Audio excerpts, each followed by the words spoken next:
해주시는 하나님의 말씀은 시편 144편 3, 4절입니다. 시편.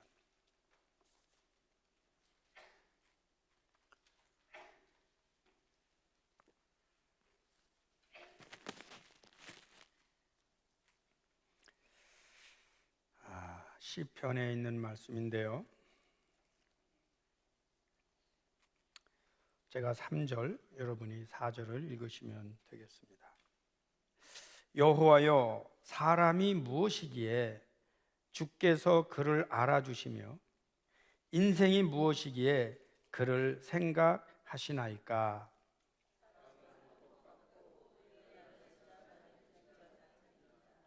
아멘. 다시 한번 다 같이 저희 3, 4절 시작. 여호와여, 사람이 무엇이기에 주께서 그를 알아주시며 인생이 무엇이기에 그를 생각하시나이까. 사람은 헛것 같고 그의 날은 지나가는 그림자 같으니이다. 사실 저도 가끔 늘 생각하는 것이 바로 이 주제입니다. 도대체 여기서 사람이라고 하는 것을 개인에게 한번 맞춰봅시다. 그럼 어떤 기도가 나오냐면, 하나님, 제가 무엇이길래 저를 이렇게까지 사랑하십니까? 제가 무엇이길래 이렇게 특별히 대우해 주십니까? 이런 기도를 정말 가끔 하면서 오늘 설교가 준비가 됐습니다. 어제 제 아내가 아틀란타에 이제 책 리뷰하는데 이제 본인이 발표도 하고 답변을 하러 가는데, 제가 운전을 하면서 그런 말을 했어요. 당신은 아틀란타를 가지만 너무너무 중요한 설교를 못 듣게 됐다. 참 그게 얼마나 안타까운지 나는 참 남편으로서 너무너무 안타깝다. 그래서 내가 왜 이렇게 운전을 자청했냐면, 가는 길에라도 내 이 설교를 해야 되겠다. 그랬더니 뭔데? 해봐. 그래서 이제 제가 가면서 설교를 쫙 했어요. 눈물을 흘리며 감동까지는 아니었어도 이미 설교는 제가 연습을 했습니다. 근데 사실은 지금 오늘 설교는요, 여러분이 글쎄요, 참 오래간만에, 아니면 인생에 참 듣기 어려운 설교가 아닐까 그런 생각을 제가 합니다. 왜냐하면 저희가 신학을 하게 되면은요, 신학 공부를 하죠. 신학 공부를 하는데 사람에 따라서는 신학 공부를 왜 해야 돼? 신학을 왜 해야 돼? 이렇게 참 신학의 기능에 대해서 잘 모르는 경우들이 좀 있어요. 사실은 신학은요, 뭘 말하냐면, 어떤 하나의 유형의 신앙을 가지면 그 신앙의 부작용이 없도록 이렇게 가지를 쳐주는 작업을 하는 것이 신학입니다. 신학. 그러니까 여러분, 약이 아무리 사람을 잘 고쳐도 부작용이 많으면 다시 들어가 회수합니다. 그 부작용을 없애는 게 연구고 노력하는 겁니다. 그래서 1차적으로 부작용을 없애는 가지치기라는 작업이 신학이다 하는 걸 하나 말씀드리고요. 또 하나가, 신학은 방향을 제시해 주는 겁니다. 방향. 여러분, 사람이 방향을 못 잡으면 방황을 합니다. 사람이 방황을 하면 뭐가 없어지냐면 시간과 에너지를 낭비합니다. 예를 들면 10m 되는 데를 가야 되는데 방향이 정확한 사람은 10m만 가면 돼요. 근데 옆으로 갔다 왔다 하는 사람은 20m 내지 30m를 더 시간과 에너지를 쏟는 거예요. 그래서 우리 가운데 가끔 인생 헛살았다 이렇게 말하게 되는 겁니다. 여러분, 인생을 열심히 살았습니다, 이거 가지고는 답이 아닙니다. 왜냐하면 방향이 옳지 않으면 열심히 사는 게 오히려 잘못된 방향으로 갈 수도 있어요. 여러분 혹시 주위에 잘 아는 도둑 출신이나 사기꾼이 있는지 모르겠어요. 그분들이요 되게 열심히 삽니다. 한 번 성공하기 위해서 치밀하게 계획합니다. 여러분 남의 집 터는 분들이 겨울에 그 지붕에서 오랫동안 기다립니다. 잠들 때까지. 그래서 어떤 제가 아는 그 밤에 겨울에 집 터는 사람이 잡혔어요.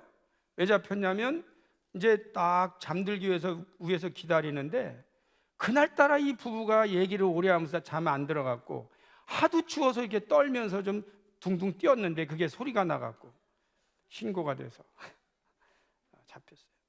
여러분 그 남의 그 열쇠 터는 분들이요 수백 번 연습해서 그 열심히 하는 겁니다. 열심히 살기 때문에 잘 산다 이런 대답은 어렵습니다. 방향이 옳아야 됩니다. 신약은 부작용을 없애고 방향을 제시해 줍니다. 근데 하나 더가 있어요. 그게 뭐냐면 지금까지는 이것이 답이다 라고 제기했던 그 답이 사용 용도가 끝나면 다시 그거를 교정하면서 다른 방향을 제시해 주는 거, 그 기능을 또 신학이 합니다. 여러분이 아마 이렇게 살아온 기간들을 잘 생각해 보면 얼마 전까지는 그게 진리였어요. 근데 지금은 더 이상 그게 진리가 아닌 게 너무 많습니다. 아주 쉬운 거 하나만, 저야 뭐 어디서 예화를 연구하는 사람은 아니니까 제 인생 속에서 예화를 하나 꺼내면, 여러분 저희가 자랄 때는요 돼지고기나 소고기를 살 때는 소위 말하면 정육점으로 가요. 요즘은 마트에 가면 포장해 놓고 얼마 이렇게 붙여놨는데 저희는 그거 잘 몰라. 몇 킬로 몇 파운드 잘 모르고 반 근이냐 한 근이냐 그것만 알고 이제 정육점을 가요. 그럼 정육점 가면은 이 소원이 뭐냐면 이 쓸어주는 사람이 좀 팍 쓸어주기를 바라고 있는데 딱 자르고 좀 조금씩 잘라면서 가요. 한 근을 이렇게. 근데 이 정육점 주인들이 머리가 있어갖고 처음부터 무리하게 한 근 이상 안 자르잖아. 그럼 조금 안 되게 자르고 재보고 나머지 이렇게 자르는 때 그 옆에는요 이 허연 비계를 쌓아놓고 있습니다. 그럼 저희는 또 고기 한 근 사면 꼭 말해요. 저 비계 좀 더 달라고. 그럼 그 정육점 주인은 그거 좀 더 주는 재미로 이제 정육점 주인하고 친하냐 안 친하냐, 자주 가냐 안 가냐. 그럼 비계 한 덩어리라도 가져오면 어머님이 김치찌개 그거 하나 넣어주면 맛이 변하잖아요. 그런데 요즘에 여러분 고기 가면 뭐라 그래요? 고깃감 가면 또 고기 살 때 뭐예요? 비계 빼고 달라. 저거 비계만 있으면 이거 물르잖아. 시대가 많이 변해서 그때는 영양이 부족할 때니까. 여러분 저희가 요즘은 교회 여러분 오실 때 아주 편안한 복장으로 오시잖아요. 한때 저희 한국에서는요 교회 올 때는 최고로 입고 오라고 그랬어요. 왜 그러냐면 이 농사 짓잖아. 그러니까 막 이 지저분하고 이런 거 있는데 이분들이 교회 하러 올 때는 정장 입고 딱 오면요 얼굴은 까무잡잡해도 양복 입고 넥타이 메고 오면 멋있어요. 그리고 그 아줌마들이 그 쭈그리고 앉아서 밭일하다가도 그날은 최고로 입고 오면은 멋있어요. 교회 한번 올 때 자기 자존감을 주고 또 하나는 좀 깨끗하라고. 근데 요즘은 다 잘 입고 다니는데 오히려 너무 등산 갈 때 정장하고 오면 이상하듯이 뭐 그렇게 할 필요 없거든. 그냥 교회에 요즘은 자연스럽게 여러분이 이렇게 오늘 자연스럽게 온 거죠? 막 입고 온 건 아니죠? 이게 자연스럽게 오는 거예요. 이게 괜찮아요. 시대마다 뭐가 좀 변해요. 그런데 신학적인 이 성경적인 진리가 또 다 그대로만 가느냐? 중간중간에. 그럼 뭐가 변하느냐? 하나님을 믿는 건 똑같아. 근데 믿는 유형이 조금씩 방법이 다릅니다. 그거를 바꿔주는 거, 이때 어떤 일이 일어나느냐? 사람은 신앙을 가지고 있기 때문에, 사람은 이성을 가지고 있기 때문에 저항이 일어납니다. 여러분, 자기가 그렇게 믿고 살았는데 그것이 어느 날 바뀌어야 되는 걸 수용하는 것은 쉽지 않습니다. 근데 오늘 설교는 그 부분을 조금 고치는 작업이라는 거죠. 여러분에게 저항이 일어나지 않고 잘 수용할 수 있기를 부탁을 드립니다. 제가 중간에 설교하다가 여러분에게 이런 질문을 할 거예요. 여러분은 너무 늦었나요? 그러면 여러분 아니에요 그렇게 대답해 주세요. 아시겠어요? 너무 늦었어요? 그러면 아니요 그렇게 대답해 주세요. 그래야 이 설교가 진행이 잘 됩니다.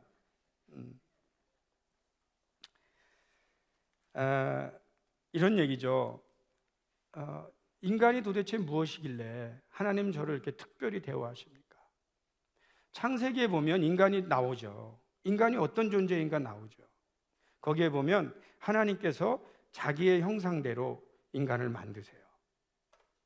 그리고 또 2장에 가보면 하나님께서 흙으로 또 사람을 만드세요.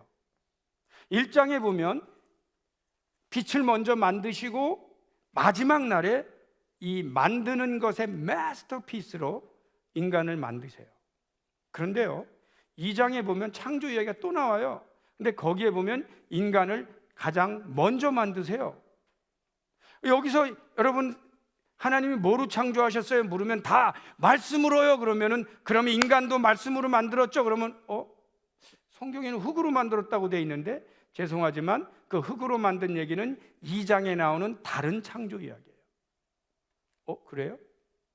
그리고 인간을 며칠째 만들었어요? 그럼 네, 마지막 6일째 만들었어요. 그러는데 창세기 2장에 나오는 창조 이야기를 들어보면 제일 먼저 만드시고 사람 아담이 부르는 동물이 그의 이름이 됐단 말이죠.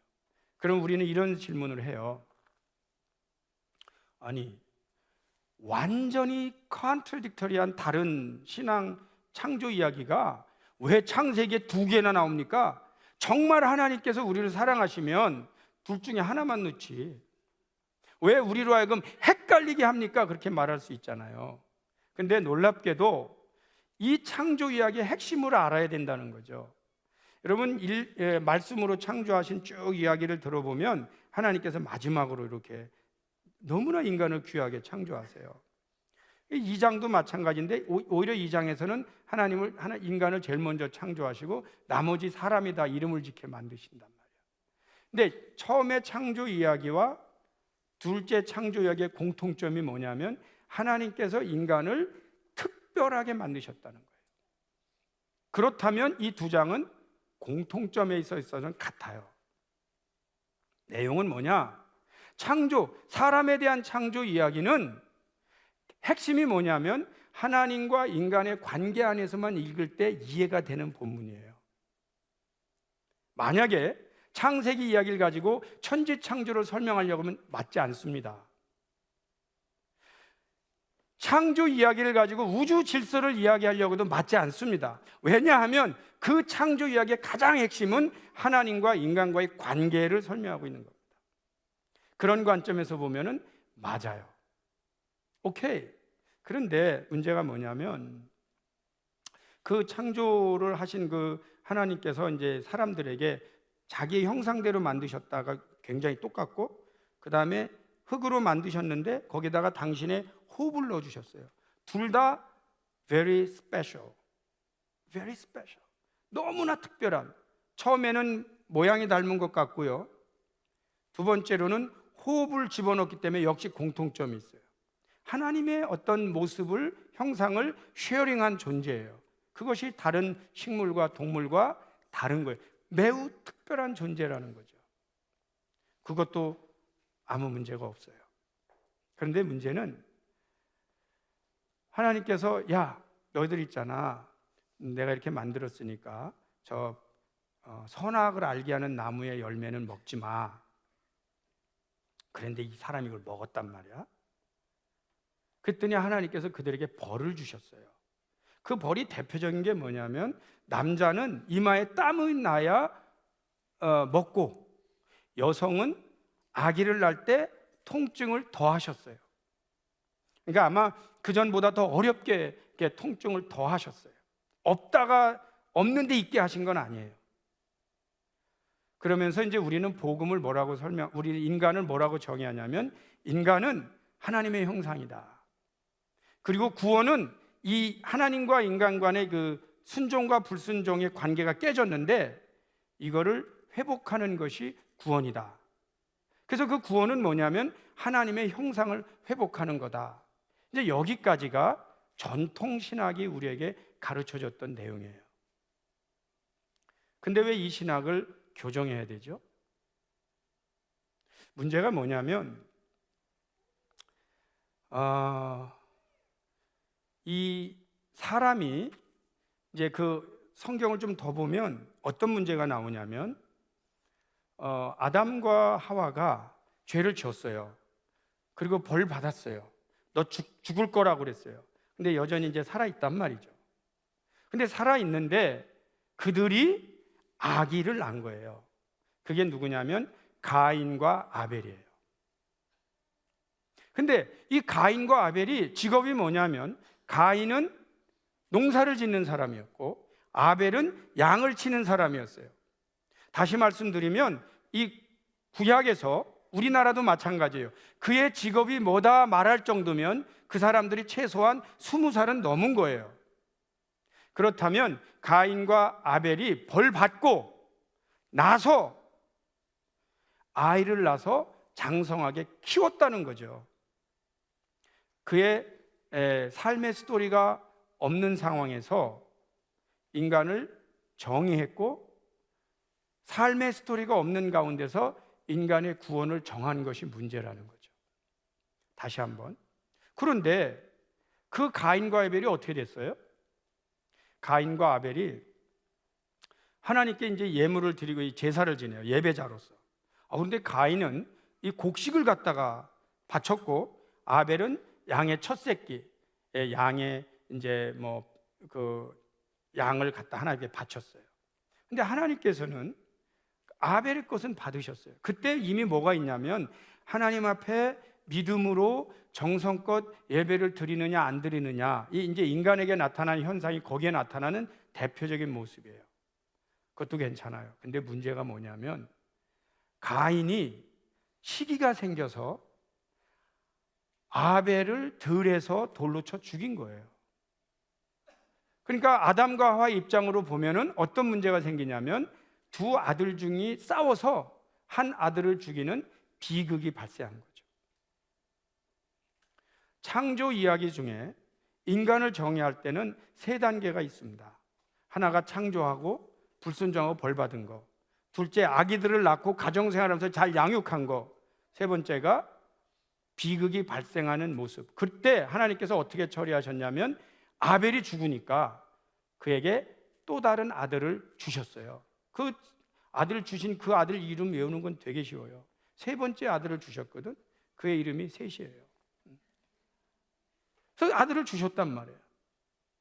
그러니까 근데 문제는 제가 이런 생각을 늘 하고 살아요. 여러분 오늘 이 이야기를 꼭 기억하세요.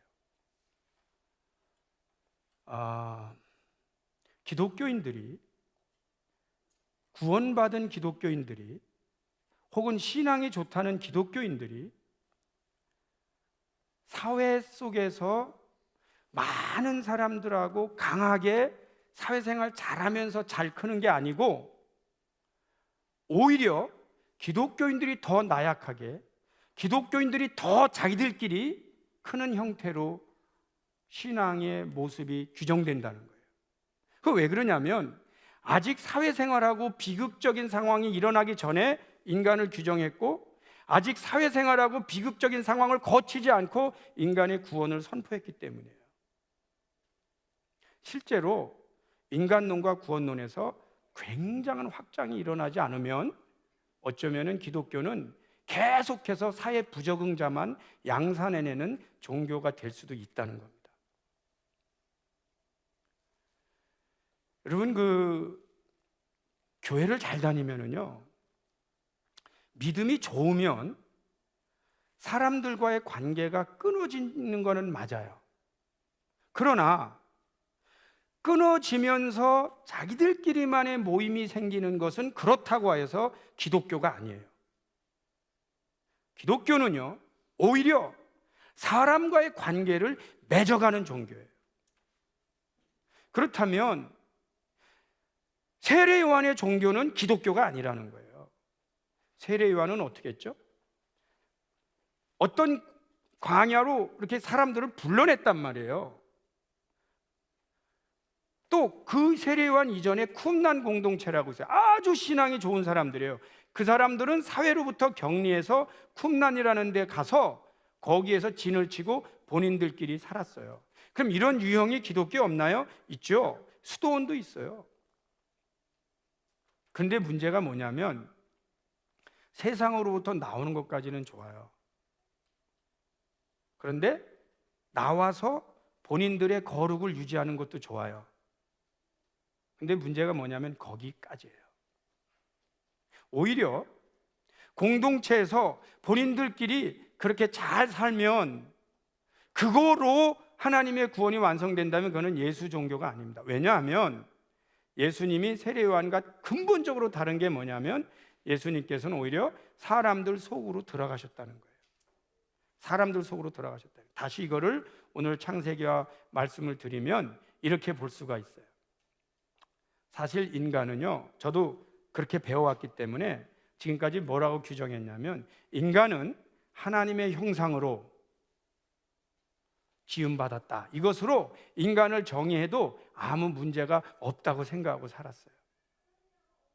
그런데 오히려 지금은 어떤 생각을 하면서 여러분에게 설교를 하냐면 인간은 하나님의 형상으로 태어났고 그리고 사람들 속에서 살 수밖에 없는 존재라는 확장을 해줘야 된다는 거죠. 여러분 잘 보세요. 제가 이 설교를 어른들에게 하지만 실제로는 우리 주일학교 어린이들에게 해야 된다고 저는 믿고 앞으로 할 거고요. 모든 목회자들과 교사들도 이거 하라고 해야 됩니다. 왜냐하면 요즘 많은 부모님들이 특히 교회 잘 다니고 믿음 좋은 사람들이 희망이 뭐냐면 우리 아이들이 이 세상의 악으로부터 보호받는 거예요. 틀리진 않아요.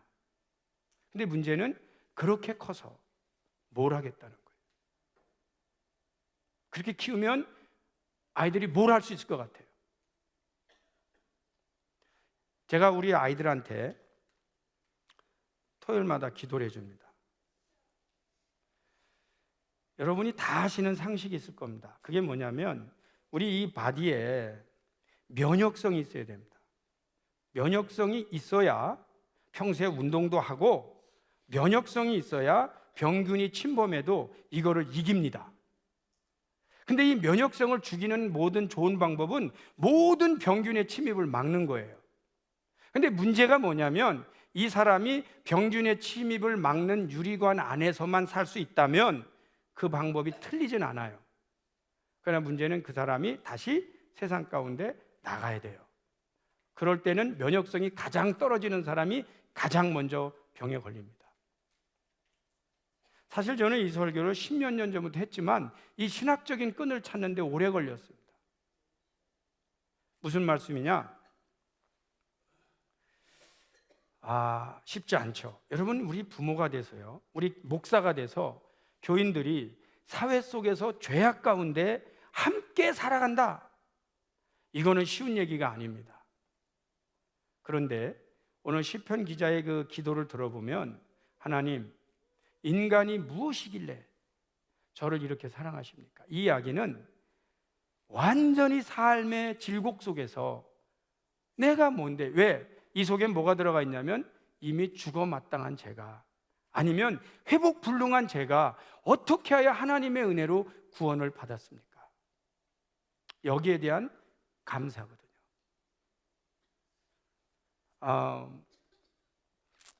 여러분, 그 구원론을 이야기할 때 이렇게 설교할 때가 많아요. 어둠으로부터 구원을 받는 게, 어둠, 죄악으로부터, 어둠으로부터. 그런데 실제로 구원은 뭐냐면 어둠에서 빛으로 해요. 지금까지 구원론을 탈출의 개념으로 생각하는 거예요. 탈출하고 격리하고 거기까지는 구원이 틀린 건 아니라고요. 그러나 기독교인들이 그렇게 한 30년 살아보십시오. 그럼 어떤 사람으로 변하냐면 사회 부적응자로 떨어집니다. 기독교인들이 더 나약하고 더 피하고 더 이기주의자로 변합니다. 왜? 아직 인생을 살기 전에 구원을 선포했기 때문에. 실제로 구원은 어디서 일어나야 되냐면 삶 속에서, 특히 비극이 발생하는 눈물 가운데 하나님, 제가 뭡니까? 제가 뭡니까? 여기에서 나를 구원해 주신 하나님을 만날 때 거기에서 놀라운 이 역사가 일어나야 되는데, 그 역사가 뭐냐면 어두움에서 그분이 탈출하는 것이 아니라 빛이 되는 거예요. 그게 구원이 되어야 합니다. 그러면 어떻게 되죠? 이게 어려워져요. 자, 여러분 인생을 살아보십시오. 제 설교대로 말한다면 기독교인들은 직사게 고생해야 돼요. 근데 기독교인이 돼서 고생이 면해지는 것은 아닙니다. 다만 기독교인은 고생을 해도 피할 곳이 있는 것이 기독교인입니다. 그래서 우리는 하나님께 피해요. 그래서 다윗은 너무너무 힘들 때마다 내가 주께 피하나이다. 그렇다고 해서 다윗이 거기에 피하고 거기에 영원히 안주한 적이 없어요. 또 삶의 현장으로 나왔거든요. 그러면 우리는 지금 아주 쉬운 표현으로 하면 여러분이 중간중간에 하나님 앞으로 피하십시오. 저도 교회를 하다 보면은요, 피할 곳이 필요해요. 쉬어야 돼요. 직석의 고생만 하라는 건 아니에요. 쉬어야 돼요. 피할 곳이 필요해요.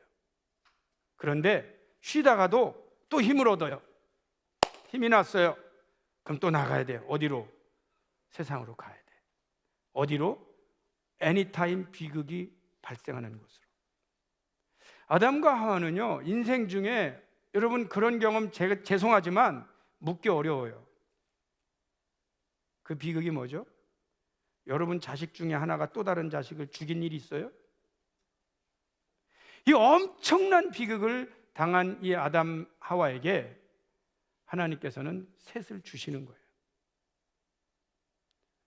그 모든 이야기가 단절되고 미리 인간이 규정되고 구원이 선포되면 우리의 모든 꿈은 하나님의 형상을 담는 거로 가버려요. 근데 문제가 뭐예요? 다시 세상으로부터의 격리입니다. 그러면은 제가 어린아이들한테 기도해줘요. 우리 아이들 기도해 줄 때 제가 늘 기도해 주는 몇 가지가 있어요. 그래서 제 기도 듣는 분은 외우더라고. 또 목사님 이렇게 기도한대. 근데 그게 늘 강하고 담대하고 리더되라는 거고, 영적으로 지혜가, 영적인 지식이 있는 인물로 크게 해달라고 기도하는 거거든요. 그게 다 뭐냐면 영적인 면역성을 키우는 거예요. 왜냐? 여러분 아이들이 성장할 때 저는 아이들을 위해서 기도할 때마다 퓨처를 생각해요. 야, 얘가 앞으로 클 때 엄청난 사회 악들이 이들을 공격할 텐데 그때마다 성령의 은혜로 극복하게 해달라고 기도하지 엄청난 악으로부터 차단시키기 위해서 기도하는 것이 아닙니다. 어차피 이 세상은 다 노출되게 돼 있어요.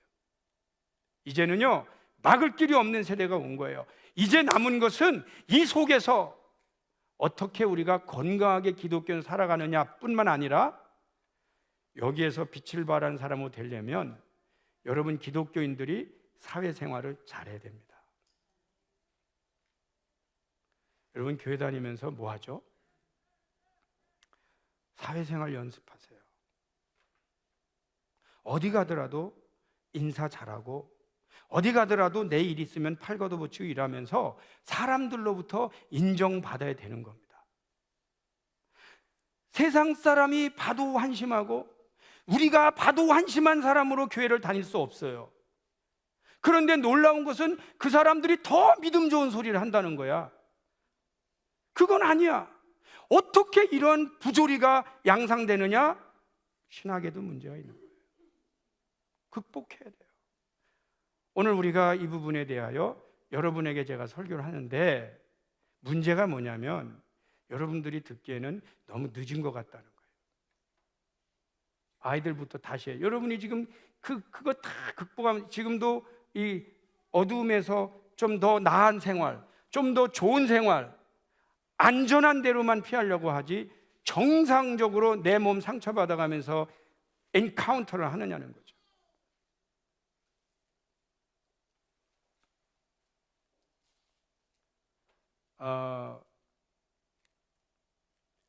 화이트헤드라고 하는 철학자가 있어요. 굉장히 유명한 사람이긴 한데 그분의 이야기를 가만히 이렇게 제가 읽어보니까 이런 말을 했어요. 근데 누구나 할 수 있는 얘기인데 그분이 했기 때문에 유명하긴 해. 근데 이런 말을 했어요. 앞으로 종교가 더 이상 종교적인 힘을 발휘하기는 어려울 것이다. 왜냐하면 그 종교를 믿는 사람들이 삶에 도전하지 않기 때문에. 회피한다는 거죠.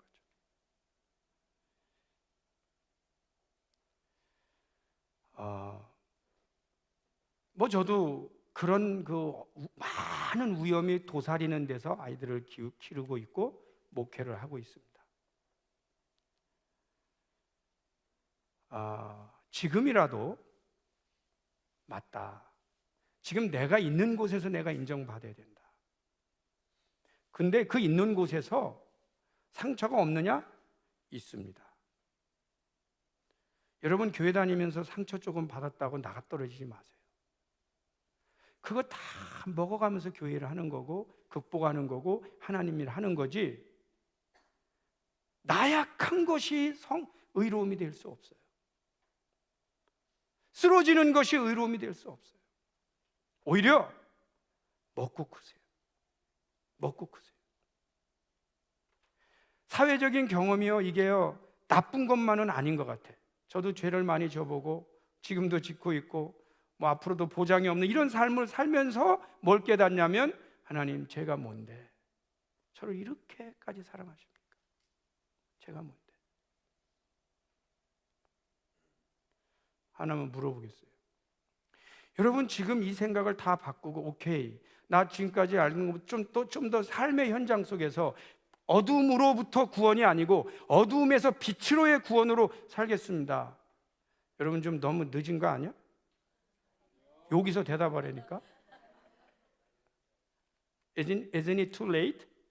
아니에요? 땡큐. 자라나는 사람들이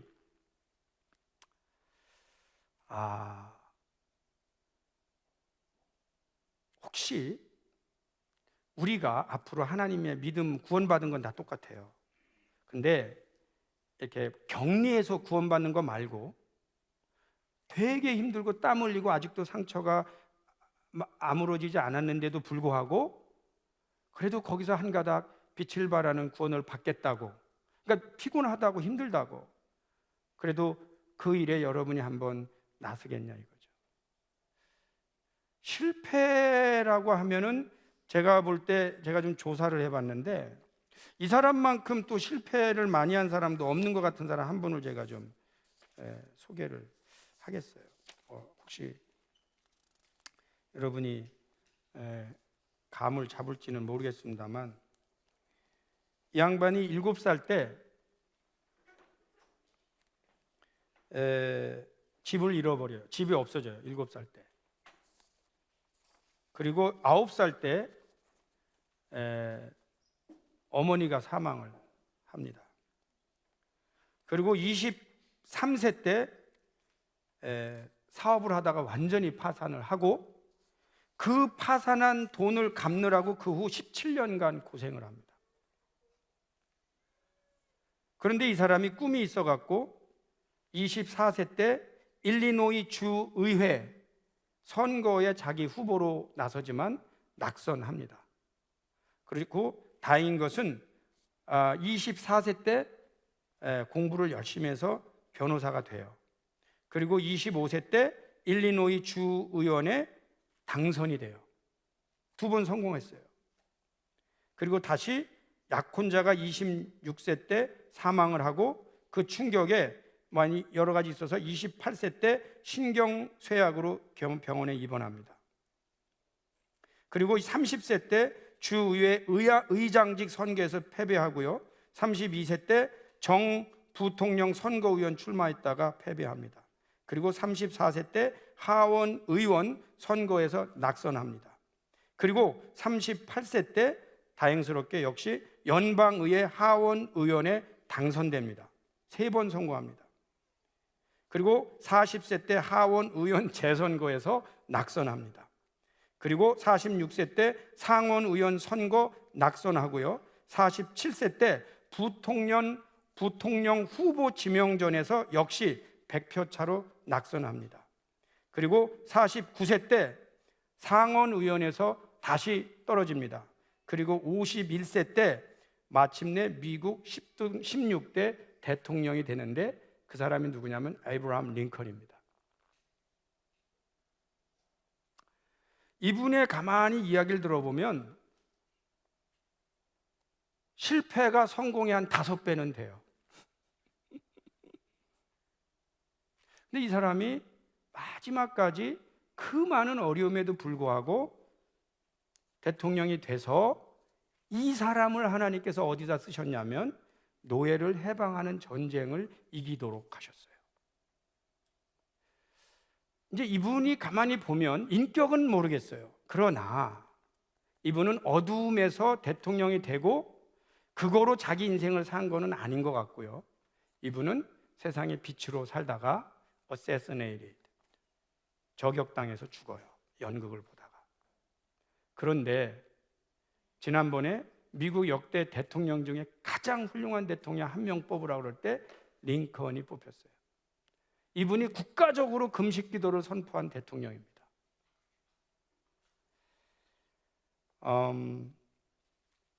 여러분이 이분이 이제 게티스버그에서 연설한 것이 굉장히 유명하죠.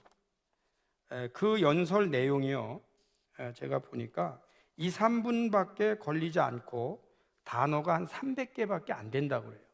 근데 이 사람이 내린 이 정의가 어디에서든지 누구도 흉내낼 수 없는, 지금도 정치인이라면 누구나 반복하고 있는 문구를 하나 만들어 냈습니다. 그게 바로 국민에 의한 국민을 위한이라고 하는 Government of the people, by the people, for the people, shall not perish from the earth.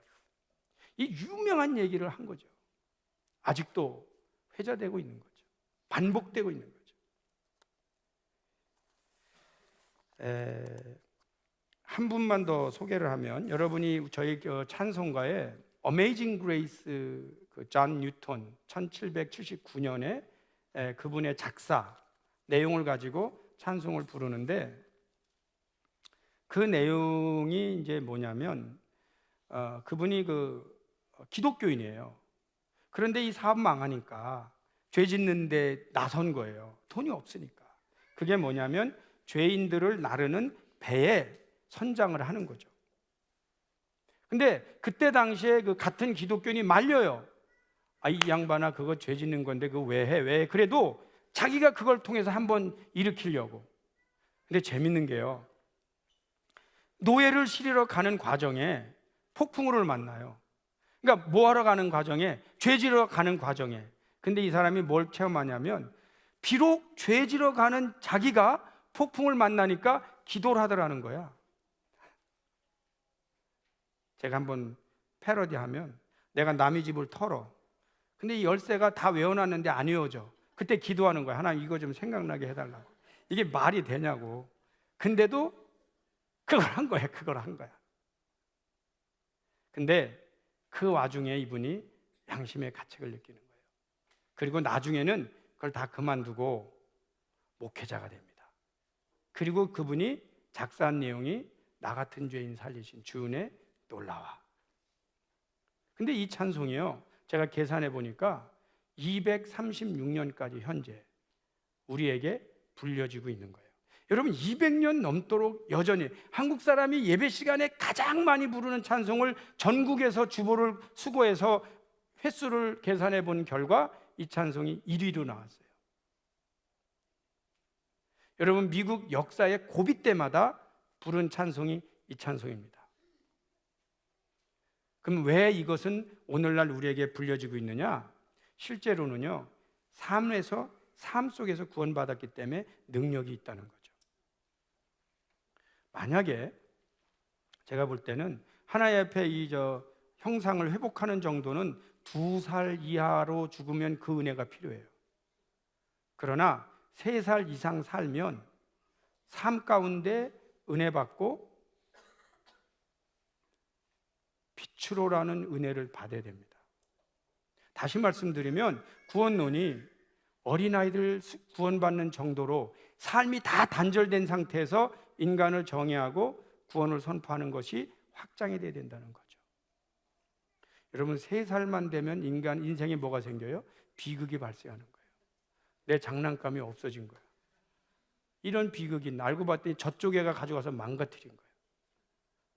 내가 먹어야 될 음료수와 빵이 없어진 거야. 이런 비극이 있나? 알고 봤더니 3살짜리가 또 가져가다 지가 먹은 거예요. 그때의 기도와 그런 비극이 발생하지 않았을 때의 기도는 질이 다릅니다.